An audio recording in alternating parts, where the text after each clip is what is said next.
Kryetari i PSD-s Tom Doshi deklaroi se Socialdemokratët do të marrin një mandat në qarkundibër në zgjedhjet e 11 majit, gjatë një takimi elektoral që zhvilloi atje. Doshi tha se programi social i partisë që drejton është pëlqyer nga qytetarët, të cilët përballen me vështirësi ekonomike, mungesë shërbimi në spitale, kosto të rritura e të tjera. Ne kena ka pikat si njerëzit i prek në shpirt. Si kur shkon në shtëpi thot po, është e drejtë, se unë jam me ndihmë sociale. Po, është e drejtë, se unë jam i smur.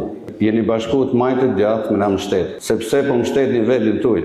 Ka marrë një kërku mbështetin edhe mi dhanë fjallën se çfarë është thënë sot këtu do të realizohet. Votoni Partinë Socialdemokrate. Doshi vijoi takimet edhe në Kamës, duke thënë se qytetarët do të votojnë PSD-n për shkak të programit social të zbatueshëm në buxhetin e ardhshëm të qeverisë. Ju bëj thirrje ju të votoni Partinë Socialdemokrate, sepse na kena marrë përsipër të gjitha problemet që kanë shqiptarët dhe që realizohen, jo se nuk realizohen. Për të smurt, për ndihmën sociale, për pensionistat, për minatorët, për burgosit politik, kanë përfshirë gjithë që sot janë lënë masdorët. Kreu i PSD-s Tom Doshi mori mbështetje në Dibër dhe Kamës për zgjedhjet parlamentare të 11 majit.